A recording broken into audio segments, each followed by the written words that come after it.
आदरणीय बंदे जी, सभी श्रद्धावान सिद्ध संपन्न जुड़े हुए उपासक उपासिका की ओर से मैं आपको याचना करता हूँ कि बुद्ध धम्म संघ गुणों से हमें कंपित कर कर भगवान सम्यक संबुद्ध द्वारा उपदेश श्री सत्धर्म की हमें धर्म की देशना दीजिए। साधु साधु साधु। इस श्लोक में जो सम्यक संबुद्ध है, इस श्लोक के जो ज्ञाता है, परलोक के भी जो ज्ञाता है, जो लोक और लोकांतर का ज्ञान रखते हैं, जैसे सम्यक संबुद्ध को मैं त्रिवार वंदन करता हूँ। उसी प्रकार उनका स्वाख्यात धम्म, जो कि आदि में, मध्य में और अंत में भी कल्याणकारी है, और उनका जो श्रेष्ठ हाथ जोड़ने योग्य, घर बुलाने योग्य, दान देने योग्य ऐसा जो संघ है, काषाय वस्त्रधारी, ऐसे भगवान बुद्ध के श्रावक संघों को भी वंदन है। और मेरे सभी गुरु आचार्य जिनके द्वारा मुझे बुद्ध शासन जानने सीखने के लिए मिला, उन सभी को मैं वंदन करता हूँ, और अपने सभी सब ब्रह्मचारी और कल्याण मित्रों को और उपासकों को मंगल कामना। आज जिसके बारे में हम जानने वाले हैं वह मेरा सबसे पसंदीदा विषय है, या कह सकते हैं मेरा सबसे पसंदीदा जो शब्द है इस पाली साहित्य में, उसके बारे में हम जानने वाले हैं। हम जानने वाले हैं भावना के बारे में। बुद्धिज्म में या बुद्ध की शिक्षा में भावना शब्द बहुत महत्वपूर्ण स्थान रखता है, क्योंकि भावना शब्द पाली साहित्य में जगह जगह पे स्थान स्थान पर हमें पढ़ने के लिए मिलता है। भावना शब्द उपासकों के लिए और भी महत्वपूर्ण स्थान रखता है, क्योंकि जहाँ भिक्षुओं के लिए हम देखते हैं कि शील समाधि प्रज्ञा त्रिविध शिक्षा की उपदेश भगवान ने भिक्षुओं को हमें ज्यादातर देखने के लिए मिलती है कि दी है। और उपासकों के लिए भगवान ने शील समाधि प्रज्ञा यह ना देते हुए हम देखते हैं कि दानशील भावना, इस प्रकार का उपदेश भगवान ने दिया। अर्थात भगवान ने अक्सर समाधि से ज्यादा उपासकों को भावना करने के लिए ज्यादा प्रेरणा दी है। हम देखते हैं कि दो अंग उसमें ज्यादा है और दो अंग इसमें कम है। अर्थात कि उपासकों को समाधि और विपश्यना भगवान ने, हम देखते हैं कि उपदेश नहीं दिए है। और पाली साहित्य में भी हम देखते हैं कि ज्यादातर जो भी उपदेश उपासकों को दिए गए हैं, एक तो वो ड्यूटीज, मतलब अर्थात कर्तव्य क्या होने चाहिए, जहाँ पे भिक्षुओं को भगवान उपदेश देते हुए उनके विनय, उनके नियम, है ना, यह उपदेश देते हैं। पर भगवान बुद्ध उपासकों को बताते हुए नियम ना बोलते हुए भगवान उन कर्तव्य बताते हैं कि देखो यह तुम्हारा कर्तव्य, जैसे कि महामंगल सूत्र, पराभव सूत्र। और जब हम महामंगल सूत्र, पराभव सूत्र या सिगालोवाद सूत्र देखते हैं, तो हम उन सूत्रों से हमें यह प्रतीत होता है कि भगवान बुद्ध उन्हें इस प्रकार का स्वभाव या इस प्रकार की वाणी या काया से अगर आपको कर्म करना है तो इस प्रकार से काया काया कर्म करो, वाणी से कर्म करना है तो इस प्रकार वाणी से कर्म करो, और विचार करना है तो इस प्रकार से विचार करो। अर्थात उन उपदेशों में हम डायरेक्ट जिस प्रकार से भिक्षुओं को उपदेश देते हैं कि तुम अपने राग को, अपने द्वेष को, अपने मोह पे संयम लाने का प्रयास करो, उसको हटाने का प्रयास करो, उसको प्रहान या समुच्छेद रूप से नष्ट करने का प्रयास करो, ऐसे उपदेश भिक्षुओं को है। पर उपासक को कर्तव्य द्वारा तुम इनको कैसे संयमित रख सकते हो, इसका, क्योंकि भिक्षु, जब कोई व्यक्ति भिक्षु बनता है तो उसका पहला उद्देश्य क्या होता है कि कैसे इसी जन्म में वो बुद्ध शासन में निर्वाण प्राप्त कर ले। पर अगर कोई व्यक्ति भिक्षु नहीं बन रहा, वो उपासक रहते हुए बुद्ध शासन का अनुसरण करने का प्रयास रखता है, और वो भिक्षु बनने में रुचि नहीं ले रहा पर बुद्ध शासन पालन करने में रुचि ले रहा है, तो इसका तात्पर्य साफ साफ है कि उसे इसी जन्म में, इस जन्म में शायद निर्वाण नहीं चाहिए, पर कम से कम सोतापति अवस्था तक वो जाने की इच्छा रखता है। तो ऐसे व्यक्ति के लिए समाधि और विपश्यना, समाधि और प्रज्ञा का क्षेत्र उतना महत्वपूर्ण स्थान नहीं रखता।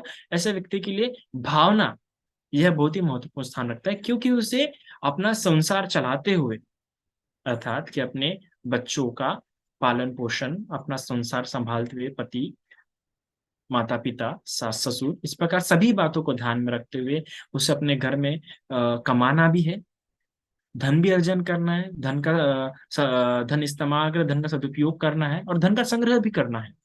कभी कभार ऐसा हो सकता है कि उसकी वाणी रुष्ट भी हो सकती है, कभी कभी उसका स्वार्थ भी हावी हो सकता है। तो ऐसी बातें कभी कभार ध्यान नहीं रह सकता उसका।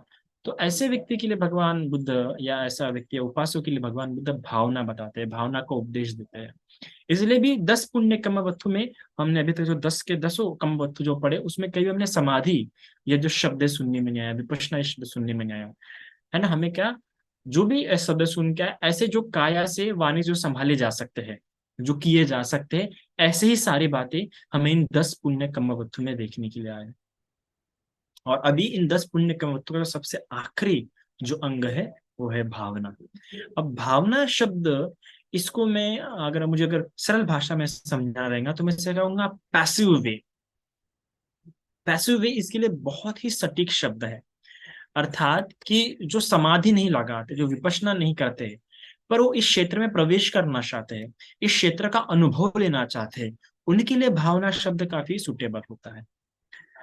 अर्थात कि जहाँ पे समाधि और विपश्यना एक डायरेक्ट वे होता है, एक डायरेक्ट पाथ होता है, अर्थात कि सीधा रास्ता, सीधा चल के जाना है ना।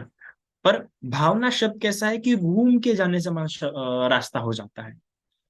जहाँ पे समाधि और विपश्यना अर्थात ऐसा ऐसा रास्ता है कि एक एक पतला सा रास्ता है, आजू भी खाइए बाजू भी खाइए, और उस पतले से रास्ते से आपको चल के जाना है।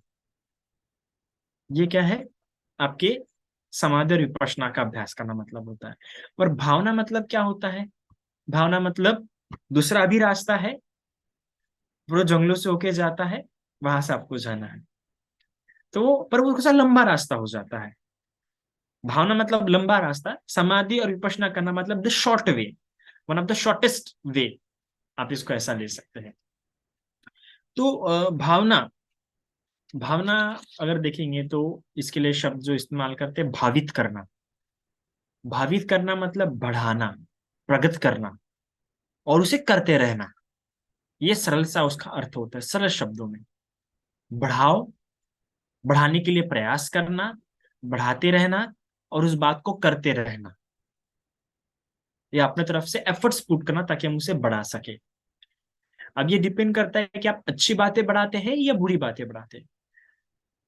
किसी बात को बढ़ाने के लिए प्रयास करना मतलब कहते हैं कि भावना करना, है ना। तो भक्ति शब्द भी हम देखते हैं कि ये भावना से ही आगे निकला हुआ है। ये भावना शब्द आगे जाके अगर हम देखेंगे तो विकृत होके क्या बन गई, भक्ति बन गई। इसे हम कह सकते हैं पैसिव वे। पर थेरावाद बुद्धिज्म में भक्ति को स्थान नहीं है, ठीक है। और इसी भावना को आगे जाके भक्ति बना दिया गया। और पर बुद्धिज्म में साफ साफ कहा गया है कि बढ़ाना। और कैसी बातों को बढ़ाना, अच्छी बातों को बढ़ाना। अच्छी बातों को बढ़ाने के लिए जो व्यक्ति प्रयास करता है, अपने मन के द्वारा, अपने मन के द्वारा किया हुआ प्रयास, किसी बात को वृद्धि करने के लिए, किसी बात को बढ़ाने के लिए, इसे हम कह सकते हैं भावना। सरल शब्दों में, अगर सरल उदाहरण में समझाने रहेगा, समझ जाओ, समझ जाओ आप, एक कोई चीज खींच रहे हैं, कोई भारी चीज खींच रहे हैं, है ना। अब भारी चीज जब आप खींच रहे हैं तो आपसे खींची ही नहीं जा रही है वो, तो आप क्या करते हैं, और ज्यादा प्रयास लगाते हैं, मन को बोलते हैं, मन सबसे पहले तो मन से प्रयास लगाते हैं कि मुझे और खींचना पड़ेगा। तो वो मन से जब आप लगाते हैं प्रयास, फिर अपने बॉडी को एक्सर्ट करते हैं, बॉडी पर प्रेशर डालते हैं, पर मन को पहले बलवान करते हैं ना। तो वो बढ़ाने के लिए जो प्रयास लगा रहे हैं आप, मन को जो झुका रहे हो उस तरफ, वो आपकी भावना है। तो इस प्रकार से भावना का शब्द आप समझिए। अब भावना के हम तीन, मोस्टली जो तीन शब्द है, तीन अर्थ देखने के लिए मिलते हैं। तीन शब्द समानार्थी देखते हैं कि भावना, भव, है ना। जो हम भव शब्द देखते हैं, विशेष रूप से अगर हम पटित समुत्पाद पढ़ते हैं, तो पटित समुत्पाद में भव शब्द आता है। कहाँ पे आता है, वेदना पच्चय तन्हा, तन्हा पच्चय उपादान, उपादान पच्चय भव। तो जब हम किसी चीज से आसक्त होते हैं, तो आसक्त होने के बाद क्या हो जाता है, हम उसके लिए प्रयास करना शुरू कर देते हैं। और उसके लिए प्रयास करने से क्या, कोई कोई पूरा जीवन लग जाता है, या उसी में अपना समय देना शुरू करता है। आपको जब हम किसी चीज के लिए प्रयास कर रहे हैं तो हम अपना समय उधर ही देते हैं। उधर देने से क्या हो रहा है, हम उस चीज में और ज्यादा अपना प्रयास लगा रहे हैं, अपना और ज्यादा समय दे रहे हैं, और इसको ज्यादा करने का प्रयास कर रहे हैं, और वो बढ़ाते जा रहे हैं। अर्थात वो चीज ज्यादा ज्यादा होती जा रही है, उस क्षेत्र में हम आगे बढ़ते बढ़ते जा रहे हैं, या आगे जाने का प्रयास करते करते जा रहे हैं, तो इसलिए हमारा वो क्या और बढ़ते जा रहा है। तो बढ़ने की प्रक्रिया को ही क्या कहा गया है, भव कहा गया है। तो क्या हो जाता है, उस बढ़ने की प्रक्रिया से हमारा जीवन भी बढ़ते जाता है, उसकी तरफ हमारे प्रयास भी बढ़ते जाते हैं, उसके तरफ हमारी आसक्ति भी क्या हो जाती है, बढ़ती जाती है। फिर वो बढ़ते बढ़ते कहते हैं इंसान को एक जन्म भी कम पड़ जाता है, और फिर उसके लिए और ज्यादा ज्यादा जन्म लेता है। फिर कभी कभार काम भाव लेता है, कभी कभार रूप भाव लेता है, और कभी कभार अरूप भाव लेता है। अर्थात कभी कभार मनुष्य योनि में आएगा, मनुष्य भाव में आएगा, कभी कभार पशु भाव में आएगा, कभी कभार यक्ष के भाव में आएगा, कभी कभार नाग के भाव में आएगा, कभी कभार देवलोकता के भाव में आएगा। तो अलग अलग भवों में, क्योंकि उसका जो प्रयास है, उसकी जो इच्छा है कम पड़ते जा रही है, वो बढ़ते बढ़ते जा रही है। तो बढ़ना ही मतलब क्या हो जाता है, भव हो जाता है, भावित हो जाना हो जाता है। तो इसलिए भव, अर्थात तो भव पच्चया जाति। फिर पढ़ने से बाद में साफ साफ क्या गया कि ये जो आपकी जो इच्छाएं जो बढ़ती जा रही है, आपकी आसक्तियां जो बढ़ते जा रही है, आपके प्रयास जो बढ़ते जा रहे हैं, आपका मन उधर झुकते जा रहा है, तो ये बढ़ने से क्या हो रहा है, फिर आपके जन्म भी बढ़ते जा रहे हैं, क्योंकि आपको एक जन्म कम पड़ते जा रहा है। फिर कभी काम भव हो रहा है, कभी रूप भव हो रहा है, और कभी अरूप भव हो रहा है। तो ये भव के कारण आपका जन्म बढ़ रहा है, क्योंकि आप समय आसक्त हो रहे हैं कि, और समय अपना ज्यादा देते जा रहे हैं।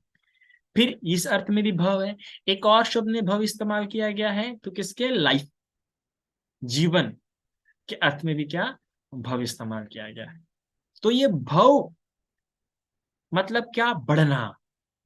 तो व्यक्ति का जीवन भी बढ़ सकता है, व्यक्ति के प्रयास भी बढ़ सकते हैं। पर भगवान ने भव किस अर्थ में इस्तेमाल किया है, भगवान ने भव उस शब्द में इस्तेमाल किया है, भावित उस शब्द में, अच्छी बातें बढ़ाने के लिए भगवान बुद्ध ने क्या किया है, भावित शब्द का इस्तेमाल किया है। कि आप अच्छी बातें, अच्छी अच्छी बातों की भावना करो, अच्छी बातों को बढ़ाओ, वृद्धि, है ना। पर जब हम वृद्धि बोलते हैं, वृद्धि शब्द जिसे पाली में कहते हैं, तो वृद्धि शब्द मतलब क्या हो जाता है कि बढ़ाना हो जाता है। तो मतलब उसको सिर्फ एक ही सीरीज में, एक ही सीक्वेंस में हो जाता है वो, कि बढ़ाते रहो, है ना, उसे आगे आगे आगे बढ़ाते रहो। पर जब हम भावना शब्द इस्तेमाल कर रहे हैं, भावना शब्द मतलब उसे बार बार मन में लाते रहो। समझे, इस ये दो शब्द हम देखते हैं कि वृद्धि मतलब उसे बढ़ाओ।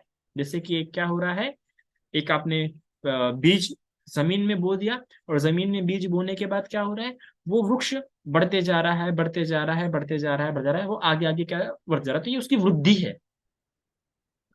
पर भावना मतलब क्या होगा, भावना मतलब समझ जाओ, आपने वृक्ष लगा दिया, और वृक्ष लगाने के बाद उसको बढ़ाने का प्रयास कर रहे हैं। तो बढ़ाने का प्रयास क्या करेंगे, उसका ध्यान रखेंगे, उसको पानी देंगे, धूप बराबर मिल रही है कि नहीं मिल रही है, बाबर उसको खाद देने का प्रयास करेंगे। तो इस प्रकार की उसकी वृद्धि होती रहे। तो वृद्धि होने के लिए आप जो जो प्रयास कर रहे हैं, जो मेहनत कर रहे हैं, वो सब क्या हो जाती है, भावना हो जाती है। तो इस प्रकार वृद्धि और भावना में ये अंतर होता है, मैं ऐसा समझता हूँ। मिल रहा है क्या। तो मैं इस प्रकार से समझता हूँ भावना का, जब मैंने पढ़ा। तो इस प्रकार से जो पैसिव वे आप लगा रहे हैं, ये क्या है, आपकी भावना है। अब भावना किस अर्थ में इस्तेमाल होता है, तो भावना के इंपॉर्टेंस क्या है। तो हम देखते हैं कि अगर आप शील पालन कर रहे हैं, तो जब आप शील पालन कर रहे हैं, तो प्राणी हिंसा से दूर रह रहे हैं, तो ये आपकी विरति चेतना, ये आपकी भावना नहीं है। आपकी भावना क्या होगी, प्राणी हिंसा से दूर रहने के लिए जो जो आप प्रयास कर रहे हैं, वो आ जाता है भावना के क्षेत्र में। अर्थात प्राणी हिंसा से दूर रहने के लिए आप क्या कर रहे हैं, अपने अंदर मैत्री बढ़ा रहे हैं, है ना, तो ये क्या है, आपकी भावना है। करुणा बढ़ा रहे, तो ये क्या है, आपकी भावना है। और मुदिता बढ़ा रहे, तो ये क्या आपकी भावना है। उपेक्षा बढ़ा रहे, तो ये क्या है, आपकी भावना है। अर्थात चार ब्रह्म विहारों को लेकर, चार ब्रह्म विहारों से ही क्या होती है, भावना होती है। अर्थात कि जिस प्रकार से अभी आप इसलिए देखो कि अक्सर क्या कहते हैं, मेत्ता भावना, मेत्ता के लिए इसलिए क्या किया जाता है, भावना शब्द इस्तेमाल किया जाता है। तो हम किस प्रकार से मेत्ता करते हैं, कि तेरा मंगल हो, तेरा कल्याण हो, तू सुखी रहे, मतलब एक ही व्यक्ति के प्रति हम किस प्रकार से अलग अलग प्रकार से विचार कर रहे हैं और उसके प्रति अपनी मंगल कामनाओं को बढ़ा रहे हैं। मंगल कामना बढ़ रही है, वृद्धि हो रही है, और उसकी भावना कैसे कर रहे हैं उस व्यक्ति के प्रति हम, कि तुम्हारा मंगल हो, तुम सुखी रहे, तुम्हारा कल्याण हो, तुम्हारा अंग, तुम्हें किसी प्रकार का कोई रोग ना हो। तो अलग अलग प्रकार से हम उस व्यक्ति के प्रति जब मैत्री बढ़ाने का प्रयास कर रहे हैं, मैत्री को वृद्धिमय कर रहे हैं, तो वो हमारी भावना है। मैत्री वृद्धि हो रही है, ये वृद्धि हो गया ना, मतलब बढ़ते रहना। उस मैत्री को बढ़ाने के लिए जो हम प्रयास कर रहे हैं, अलग अलग प्रकार से जो सोच रहे हैं, वो क्या है, उसकी भावना हो गया। वो इस प्रकार भावित कर रहा है, इस प्रकार से अपने मैत्री को बढ़ा रहा है, इस प्रकार से अपने मैत्री को और मजबूत कर रहा है। मैत्री बढ़ सकती है, पर जरूरी नहीं कि आपकी मैत्री क्या हो रही है, मजबूत हो रही है। मजबूत कब होती है, जब उसको आप अलग अलग प्रकार से, है ना, आप समझ जाओ कोई वृक्ष बढ़ रहा है, कोई वृक्ष बढ़ रहा है, तो इसका मतलब आप ये मत समझिए कि वृक्ष क्या हो रहा है, मजबूत भी हो रहा है। हम देखिए, केले का वृक्ष बढ़ता बढ़ता है, पर कितना मजबूत होता है क्या, नहीं होता है। उसी बादाम का वृक्ष बढ़ता है, बहुत बढ़ता है, बहुत बहुत ऊपर तक जाता है, पर मजबूत होता है क्या, नहीं। हम जानते हैं कि उसके जो डंडियां होते, जो टहनियां होते हैं, वो उतने मजबूत नहीं होते हैं। पर वही नीम का वृक्ष देखिए, नीम का वृक्ष बढ़ता भी है और साथ में मजबूत भी होता है। उसकी जो फांदियां रहती है, उसके जो टहनियां रहती है, वो क्या होते हैं, मजबूत भी होते हैं। तो आपकी मैत्री बढ़ रही है, ये तो ठीक है, वृद्धि में वृद्धि को प्राप्त हो रही है। पर अगर भावना द्वारा वृद्धि नहीं हो रही है उसकी, तो वो स्ट्रांग नहीं होगी, वो मजबूत नहीं होंगे। तो भावना मतलब क्या होना, उसको मजबूत करना। और भावना उसको एक ही बात को अलग अलग तरीके से करता है। वो जैसे मैत्री के जब करता है, तो एक ही व्यक्ति के प्रति किस प्रकार से अलग अलग रूप से मैत्री करता है, कि तुम्हारा मंगल हो, तो तुम मंगल ही नहीं रहो तो तुम सुखी भी रहो, तुम्हारा कल्याण भी हो, तुम्हारे अंग भी क्या हो, स्वस्थ रहे। तो इस प्रकार से फिर अलग अलग दिशाओं से भी करता है, अलग अलग दिशाओं को लेके भी करता है, अलग अलग व्यक्तियों को लेके भी करता है, उसके स्वास्थ्य को लेके भी करता है, फिर अलग अलग प्राणियों के लेके, अलग अलग स्तरीय के जो प्राणी रहते हैं उनको लेके भी करता है। तो देखिए, इसे तो इसलिए तो अब जब मेरे मेथी सूत्र पढ़ते हैं, अहम नवीरो होमी अव्यापज्यो होमी अनिगो होमी, तो कितने प्रकार से मैत्री कर रहा है। तो ये जो मैत्री कर रहा है, तो वो भावना कर रहा है। तो कल्टीवेट करना है, इसलिए वो पैरा वर्ड है, कल्टीवेट, है ना। सो ये दिखते हैं। तो शील जब पालन कर रहा है, तो शीलों को मजबूत करने के लिए, उन बातों से दूर रहने के लिए, उसके जो विपरीत, जो अपोजिट फैक्टर्स, उसको बढ़ाना, उसकी भावना करता है वो। जैसे कि हिंसा का अपोजिट क्या हो जाता है, मैत्री, करुणा। तो जब करुणा और मैत्री की भावना कर, उसका शील अपने आप क्या हो जाएगा, बढ़ जाएगा। चोरी, तो चोरी का विपरीत क्या है, दान। तो दान भी क्या करना पड़ता है, उसको भावित करना पड़ता है, बढ़ाना पड़ता है। दान कैसे बढ़ा, दान के प्रति भावना कैसे करेगा, तो वो दान के कुशल विचार, दान के बारे में सोचेगा कि यार दान से ये भी, दान से क्या होता है, इस प्रकार से लाभ होता है। दान से दान से हमारा स्वास्थ्य अच्छा होता है, दान से आरोग्य अच्छा होता है, दान से भौतिक संपदा का लाभ होता है, दान से सुंदरता प्राप्त होती है। तो इस प्रकार से सब सोचता है, तो उसकी जो दान की चेतना है और बढ़ती है, मजबूत होती है। तो दान की चेतना मजबूत भी हो जाती है। अभी कभी क्या होता है ना, कि दान देने के पहले यार मनो कि नहीं देता, रहने दो ना। फिर दान देने के बाद मन में आ जाता है, क्या मैंने दे दिया, काय को दिया, इतना ज्यादा नहीं चाहिए था। तो दान तो कर रहा है, हमेशा दान करते रहता है, दान करने का भाव भी बढ़ते जा रहा है, पर चेतना मजबूत नहीं हो रही, कि भावना नहीं हो रही उसकी ठीक प्रकार से। तो दान की भावना करने के लिए इस प्रकार से अलग अलग विचार करता है, अलग अलग व्यक्तियों के प्रति विचार करता है कि इसको देना चाहिए। तो ये होती है उसकी दान की भावना। फिर कामे सुमिचाचारा, इसके क्या, अशुभ की भावना करेगा वो, है ना। तो इस प्रकार से तो अलग अलग, तो शील के विपरीत का जो होता है, उसकी भावना होती है। इसी प्रकार तो फिर इससे उसका शीलों की वृद्धि होती है, शील क्या हो जाते हैं, मजबूत होते जाते हैं। तो शील के क्षेत्र में ऐसा होता है। फिर शील के साथ क्या होता है, फिर समाधि, अगर समाधि के क्षेत्र में होता है, समाधि में भावना कैसे होती है, तो समाधि में जो कम्मठान का जो अभ्यास होता है, कम्मठान बढ़ाने का जो प्रयास, खबर कम्मठानों के हिसाब से वो जो अध्ययन करता है, वो क्या हो जाता है, उसका भी समाधि में दो बातें आ जाती है। समाधि में आ जाती है कम्मठान और ध्यान, है ना। अभी कम्मठान देखते हैं कि 40 प्रकार के कम्मठान बताए गए हैं। कम्मठान मतलब होता है ऑब्जेक्ट, विषय, मन के लिए, मन को एकाग्र करने के लिए, मन को एक एकाग्र बनाने के लिए वो मन में कोई एक विषय पकड़ता है और उस विषय पे बार बार विचार करता है, उस विषय पे अपना मन एकाग्र करने की कोशिश करता है, ताकि उसका जो चित्त एकाग्र रहने का जो समय है वो बढ़ता रहे, है ना। कभी कभार किसी का 1 सेकंड में तो ध्यान भटक जाता है, तो 1 सेकंड से कम 10 सेकंड हो जाए, 1 सेकंड से 20 सेकंड हो जाए, 30 सेकंड है, कम से कम आधे आधे घंटे तक, 10 10 मिनट तक उसका एक ही विषय में मन लगा रहे। अभी हमारा आता है तो तुरंत इसमें मन जाता है, फिर उससे मन, तो ये जो संस्कार है बदलने हैं, जो संस्कार बदलने के लिए अपना जो टाइम स्पैन है, जो समय सीमा है चित्त की एकाग्रता की, वो बढ़े। तो इसलिए इसको बढ़ाने के लिए हम जो प्रयास करेंगे, क्या करेंगे, कम्मठान लेंगे। तो कम्मठान लेना मतलब भावना करना, वो कम्मठान द्वारा प्रयास करना मतलब भावना करना। फिर उसी कम्मठान पे अलग अलग कर, कोई एक नीचे कोई एक किया, जैसे कि अगर आनापान लिया तो आनापान में क्या है, 16 प्रकार के, 16 स्तर बताए गए हैं। ने श्वास को धीमे रखते हुए लेना, जानते हुए, इस प्रकार, तो 16 प्रकार से जो प्रयास है वो पूरी भावना है आपकी। आखिर में काय पे आप चित्त एकाग्र कर रहे हैं, श्वास पे एकाग्र कर रहे हैं, पर उसी श्वास को अलग अलग रूप में जान रहे हैं, कभी धीमी, कभी मोटी, कभी शरीर को शांत रखते हुए, कभी शरीर को जानते हुए, तो वो क्या हो गया, आपकी पूरी भावना हो गई। तो इस प्रकार से, तो फिर मैथिली भी एक कम्मठान है, तो मैथिली भी मैंने बताया किस प्रकार से आप विचार कर सकते हैं, तो ये आपकी भावना हो गया। फिर समझ जाओ ध्यान, ध्यान आता है प्रथम ध्यान, द्वितीय ध्यान, चतुर्थ ध्यान और चतुर्थ ध्यान, पंचम ध्यान। तो ये जो 5 ध्यान है, ये 5 ध्यान आप में उत्पन्न कराने के लिए जो आप प्रयास करते हैं, फिर उत्पन्न होने के बाद उसे टिका के रखने के लिए भी क्या करते हैं आप, प्रयास करते हैं। तो वो भी क्या हो गई, आपकी भावना हो गई। ठीक है। अब कम्मठान बताते हुए मैं एक बार बताना भूल गया था कि ये कम्मठान आप ध्यान उत्पन्न करने के लिए प्रयास करते हैं, है ना।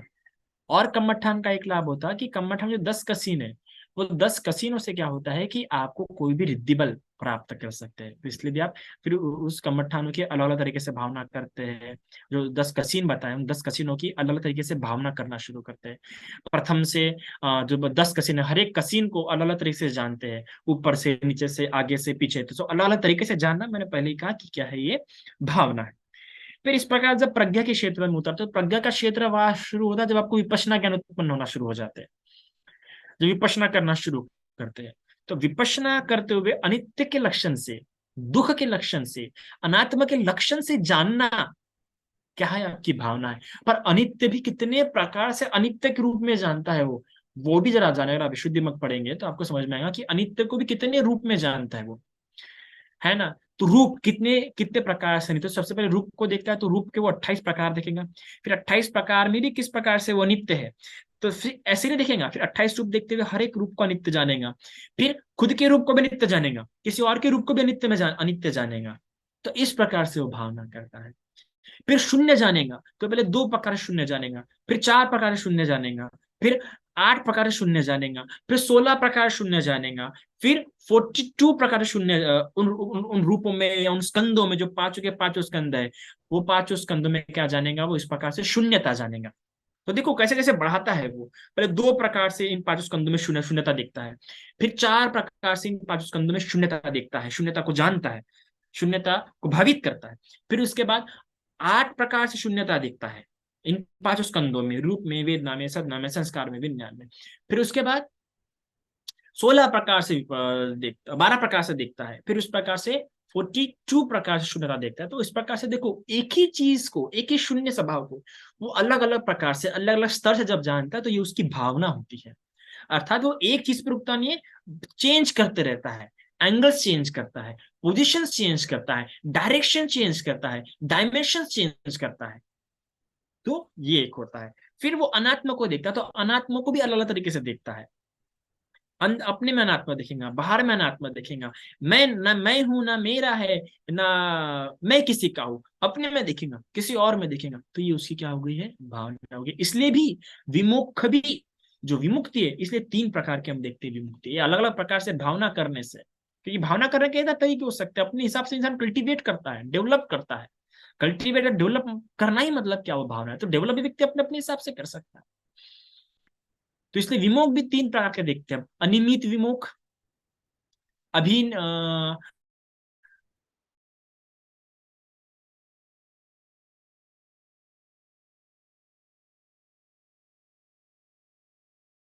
विमोक, अनिमित विमोक, शून्यता विमोक, भी याद नहीं आ रहा है, क्या करें। तो इस प्रकार से अलग अलग तरीके से उसके विमोक का क्या होते हैं, उसको प्राप्त होता है। तो जो विपश्यना के क्षेत्र है, विपश्यना क्षेत्र तो बड़ा हो जाता है, क्योंकि हम देखते हैं कि उसके जो 16 ज्ञान है, अगर वो 16 ज्ञान को अगर एकदम बहुत बारीकी से पढ़ने जाएंगे तो पता चलेगा कि वो कितने प्रकार से जानता है, और वो जानने के लिए कितने प्रकार से अपना मन झुकाता है, अपना मन उसकी ओर करता है। पहले ऐसे जानेगा, फिर वैसे जानेगा, फिर वैसे जानेगा। तो जब आप पढ़ेंगे विपश्यना ज्ञानों को, तब आपको उस बात को समझेगा। तो ये इस प्रकार से क्या होती है, उसकी भावना होती है। इस प्रकार से अपने चित्त को, अपने मन को क्या करता है, वो भावित करता है। अब ये ठीक है, ये भावना करते हैं हम, ये इस प्रकार से भावना करें, इस प्रकार अपने चित्तों को घुमाता है, अपने चित्तों को झुकाता है। पर ये कैसे की जाती है, क्योंकि हमारा हम मन देखते हैं कि हमारा मन इतना आसानी से झुकता है कि उसकी ओर नहीं झुक पाता है। तो इसको करने के लिए तीन बातों का बहुत ज्यादा आपको सहायता सहायता हो सकती है। सबसे पहली सती। अगर आप सती में नहीं है तो आप भावना ही नहीं कर पाएंगे, क्योंकि भावना मतलब क्या, बातों को बढ़ाना। तो सबसे पहले आपको पता तो होना चाहिए कि मुझे कौन सी बातें बढ़ानी है, और कौन सी बातें कहाँ पे बढ़ानी है, किस बात को लेके मुझे बढ़ानी है। तो ये कब जानना, जब आपकी सती होंगी, आपके कर्मों को लेके, आपके विचारों को लेके, आपके वाणी को लेके, जब आप सती में रहेंगे, जागरूक रहेंगे, तब जाके आपको पता चलेगा कि नहीं नहीं, मुझे ये बात बढ़ानी चाहिए। तो सती की बहुत आवश्यकता होती है किसी भी बात को बढ़ाने के लिए। सती नहीं होंगी तो आप जान ही नहीं पाएंगे कि मेरे में कौन सी कमी है और मुझे कौन सी बात बढ़ानी है। तो शील पालन करते हुए सती आपकी स्ट्रांग हो सकती है। शीलों में सती की आवश्यकता होती है। अगर शीलों में सती अच्छी प्रकार से, तो आपके शील टूटेंगे भी नहीं, और आपकी भावना भी क्या होती रहेंगी, बढ़ते रहेंगी। फिर उसके बाद सम्मा वायामो। सम्मा वायामो, है ना, ये भी बहुत ही महत्वपूर्ण स्थान रहता है भावना करने में। इवन अगर मैं ऐसा भी कहूं कि भावना ही सम्यक व्यायाम है और सम्यक व्यायाम ही भावना है, तो कुछ अतिशोक्ति नहीं होंगी। सम्मा व्यायाम मतलब क्या, जो बुरी बातें उत्पन्न हुई है उसे हटाओ, बुरी बातों को उत्पन्न मत होने दो, है ना। अच्छी बातें जो उत्पन्न हुई है उसे टिका के रखो, और जब तक अच्छी बातें उत्पन्न नहीं हुई उसे उत्पन्न करने का प्रयास करो। इस चार प्रकार के प्रयास करना ही मतलब क्या है, सम्यक व्यायाम है। और यही सही मायने में क्या हो जाएगा, भावना है। तो इस प्रकार का व्यायाम, तो ये कब काम आएगा, जब आप समाधि के क्षेत्र में उतरोगे। तो सम्यक व्यायाम अक्सर काम आता है, सम्यक व्यायाम तब स्ट्रांग होता है जब व्यक्ति समाधि के क्षेत्र में उतरता है। समाधि के क्षेत्र में सम्यक व्यायाम सदा काम आता है। और फिर होता है योनिसो मनसिकार। तीसरी बात, जो योनिसो मनसिकार, हम जानते हैं कि मनसिकार का बहुत ही महत्वपूर्ण स्थान होता है पाली साहित्य में। इवन कल्याण मित्र और योनिसो मनसिकार दोनों समान ही है। सोतापति अंग में की अगर आप देखेंगे, सोतापति अंग के चार अंग बताया कि जिसमें चार अंग होते हैं वही सोतापति होता है। तो योनिसो मनसिकार उसका एक अंग है। योनिसो मनसिकार मतलब ठीक प्रकार से विचार करना। तो जब आप प्रज्ञा के क्षेत्र में उतरते हैं, जब आप प्रज्ञावान होते जाते हैं, तो आपका मनसिकार भी ठीक प्रकार से होना शुरू होता है। तो प्रज्ञा के क्षेत्र में मनसिकार, यूनिसो मनसिकार आपको बहुत सहायक होता है। प्रज्ञा स्ट्रांग होता है, आपका यूनिसो मनसिकार भी स्ट्रांग होता है, और यूनिसो मनसिकार स्ट्रांग हो रहा है तो आपका प्रज्ञा का क्षेत्र भी स्ट्रांग होते रहता है, और उस प्रकार से आपकी भावना भी और अच्छी होते जाती है। तो शील के क्षेत्र में शील के क्षेत्र में सती काम आती है आपको भावना करने के लिए। समाधि के क्षेत्र में आपको सम्यक व्यायाम काम आता है भावना करने के लिए, और प्रज्ञा के क्षेत्र में योनिसो मनसिकार काम आता है आपको भावना करने के लिए। ऐसा मैं समझता हूँ, ये मेरी समझ के हिसाब से जो मैं पाली साहित्य पढ़ा है। तो इस प्रकार से हम ये देखते हैं। अब यह सब करते हुए भी व्यक्ति को अब यह बात मन में आती है कि अब वो भावना करे, अब किस चीज से भावना करेगा ये भी तो पता होना चाहिए ना, कि कैसी भावना करनी है। वो तो पता है कि मुझे भावना करनी, मुझे ये बात बढ़ानी है, पर ये बात मैं कैसे बढ़ाऊंगा, और ये बात मुझे कहाँ बढ़ानी है, और मुझे कौन सी बात बढ़ानी है। इस सब को समझने के लिए उसका श्रुतमय ज्ञान होना अच्छा, श्रुतमय ज्ञान अच्छा होना बहुत आवश्यक है। अगर उसका श्रुतमय ज्ञान अच्छा नहीं है तो ये समझ ही नहीं पाएगा कि उसको कौन सी बात बढ़ानी है। श्रुतमय ज्ञान का बहुत ही ज्यादा महत्वपूर्ण स्थान रहता है। और यहाँ पे बड़ी शोकांति की बात है कि बहुत ज्यादा लोगों का श्रुत में ज्ञान ही अच्छा नहीं होता है। क्योंकि श्रुत में ज्ञान हम क्या समझ रहे, हम समझते हैं कि जो सुना सुना हुआ या पढ़ा हुआ, पर क्या क्या पढ़ना है, सिर्फ ये नहीं होता श्रुत में ज्ञान। श्रुत में ज्ञान मतलब उसे पता होता है कि कौन सी बातें हटाने योग्य है, कौन सी बातें सेवन करने योग्य है, कौन सी बातें धारण करने योग्य है, कौन सी बातें साक्षात्कार करने योग्य है, कौन सी बातें सुनने योग्य है। ये सारी बातों का ज्ञान होना मतलब क्या है, श्रुत में ज्ञान होता है। हम समझते हैं, हमको लगता है कि सिर्फ प्रवचन सुनना मतलब क्या होता है, श्रुत में ज्ञान होता है। अगर आप चार आर्य सत्यों को ढंग से पढ़ेंगे, चार आर्य सत्यों को पढ़ने के बाद धम्मचक्र पवन सुत्त ही पढ़ेंगे, तो धम्मचक्र पवन सुत्त में भगवान ने कहा है कि ती परिवर्तन द्वादशाकारं, कि मैं तीन तरीके से बारह बार इन चार सत्यों को परखा है। तो इन चार सत्यों को परखते हुए भगवान बुद्ध बताते हैं कि जो दुख सत्य है, दुख सत्य के बारे में बताते हैं भगवान बुद्ध कि दुख सत्य पर्येति और पर्यायति, अर्थात कि जो दुख सत्य है ये जानने योग्य है और मैंने जाना है। दुख सत्य भावना करने योग्य नहीं होता है। आप देखिए, दुख सत्य क्या है, सबसे पहले जानने योग्य, दुख सभी को है, पर इस व्यक्ति को जान नहीं रहा, तो दुख सत्य जान नहीं होता है। उसी तरह दुख का समुदय सत्य जो है, इसके लिए भगवान बुद्ध ने पहातब्बंग शब्द इस्तेमाल करा है, अर्थात कि इसको प्रहान करने योग्य है। इसके लिए भगवान बुद्ध ने भावना तब्बंग या परिये ये शब्द इस्तेमाल नहीं किया है। इसके अलावा हम देखें कि दुख निरोध सच्च, इसके लिए भगवान बुद्ध ने क्या है, सच्ची का तब्बंग, कि ये साक्षात करने योग्य सत्य है, ये पहातब्बंग या फिर परिय करने योग्य नहीं है। उसी प्रकार हम देखते हैं कि दुख निरोधक गामिनी पटिपदा, इस सत्य के लिए भगवान बुद्ध कहते हैं कि भावे तब्बंती, ये जो सत्य है ये सत्य भावना करने योग्य, अर्थात कि चारों सत्य में जो भावना शब्द है, भगवान दुख निरोध पटिगामिनी, अर्थात आर्य अष्टांगिक मार्ग के लिए भगवान बुद्ध कहते हैं कि इसकी आप भावना करो। दुख समुदय सत्य, दुख निरोध सत्य या दुख हार सत्य, इसके लिए भगवान बुद्ध ने भावना शब्द इस्तेमाल नहीं किया।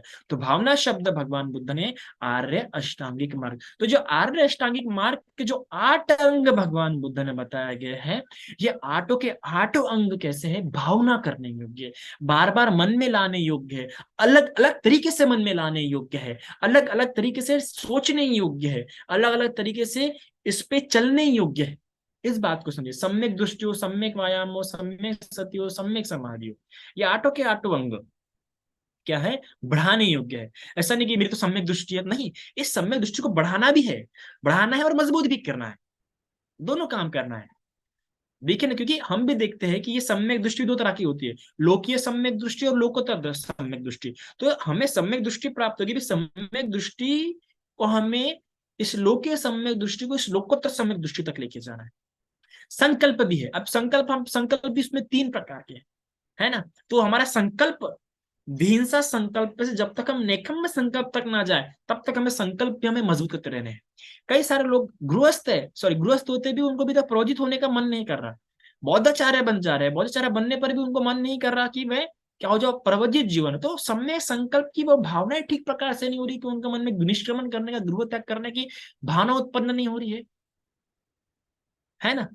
तो इस प्रकार से उन संकल्पों को भी उस स्तर तक लेके जाना है कि मेरे मन में गृह त्याग करने का क्या हो जाए, संकल्प उत्पन्न हो जाए। इसी तरीके से क्या हो जाता है फिर,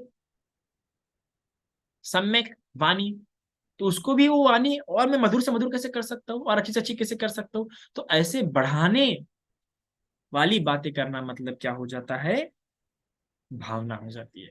तो इस प्रकार से भावना का स्थान महत्वपूर्ण है।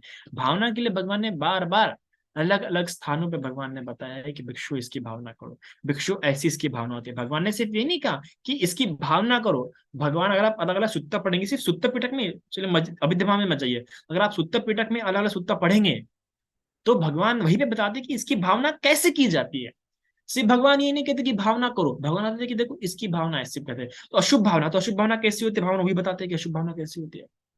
फिर अगर मैत्री भावना, तो भगवान वो भी बताते हैं कि मैत्री भावना कैसी होती है।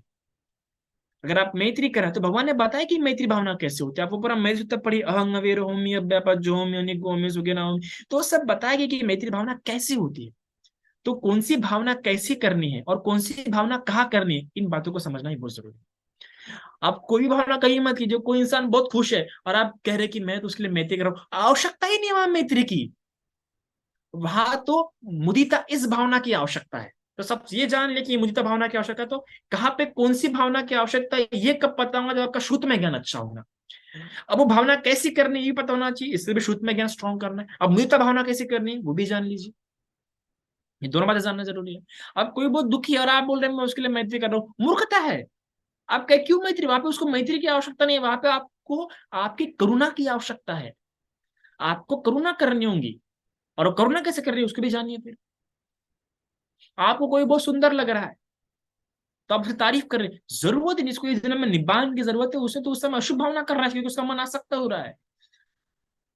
तो कहाँ पे कैसी भावना करनी है वो व्यक्ति को पता होना जरूरी है, और कैसी भावना करनी है ये पता होना जरूरी है। तो उसका भावना अंग क्या होगा, मजबूत होगा। और सही मायना में ये भावना तक पहुंचने के लिए जो ऊपर के जो 9 पुण्य का वस्तु है वो होते हैं। तो ये 9 पुण्य का वस्तु भी एक तरीके से उसकी भावना ही है, पर वो काया और वाणी वाली है। यहाँ पे जो भावना है, ये मानसिक भावना पड़ रहा है, जो मन से, मन को लेके जो क्रियाएं करना है, मन को कैसा भावित करना है उसको लेके ये भावना में हम पढ़ते हैं। तो ये है भावना का। आशा करते हैं आप समझे होंगे। इतना आज के लिए काफी है। साधु साधु साधु।